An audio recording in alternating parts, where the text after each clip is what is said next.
Well, in the 1990s, I went to Russia to be an investor, and I discovered that the Russian investment climate is like nowhere else. The companies we invested with were very, very corrupt and dishonest, and so we started fighting corruption in the companies that we invested in by doing research and exposing the way that the management stole money. And it was a very successful way of investing because by exposing, it stopped the theft in the companies, the share price went up, and everybody was better off. The only people who weren't better off were the guys stealing the money. And so after doing this for many years, in 2005, as I was flying back to Russia, where I'd lived for 10 years, I was stopped at the border, told I could no longer enter the country, and sent back to London. And I was then declared a threat to Russian national security. And then about a year and a half later, my office in Moscow was raided by the Moscow tax police on a spurious tax investigation. But when they raided the office, one of the things that they did was they took away all of our corporate documents that allowed companies to operate and be registered and so on and so forth. And then shortly after those documents were taken, our companies were fraudulently stolen from us. And a very highly complex fraud that took place after that, the companies were then used by the criminal group who stole them to steal $230 million from the Russian government of taxes that we had paid 2 years before. Now, the Russian authorities say they've already dealt with your allegations in a court case, and there's one man already in prison. They're saying that they've dealt with the whole case and put a guy in prison who did a multi-jurisdictional, multi-hundred million dollar, highly complex financial scam, who's a sawmill foreman. And what about the people in the tax office who refunded $230 million in 2 days? That's so we've actually written a letter of complaint to various law enforcement authorities last week to highlight the fact that the tax authorities in the offices, the tax offices in Moscow, were working with the criminal group to make the largest tax refund in Russian history in 2 days, and we have documentary evidence of that. Furthermore, we have evidence that about 8 other fraudulent tax refunds were made, totaling 11.2 billion rubles, which is roughly $400 million.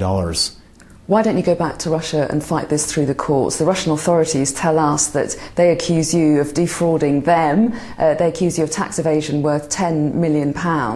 Well, I'm not allowed back into Russia. Remember, they kicked me out as a threat to national security and haven't allowed me back since. But I'd be glad to tell my story, which I've been trying to do. We've sent 35 letters of complaint describing every single aspect of this whole story to the law enforcement agencies. Not one single reply. You're taking unusual steps, aren't you, in getting your voice heard. You've made a 10-minute documentary that you've put on YouTube. Why are you taking steps like that? Why are you taking that route? I have a belief that evil tends to wither under the bright light of publicity. But we had real problems getting our story into the Russian public domain.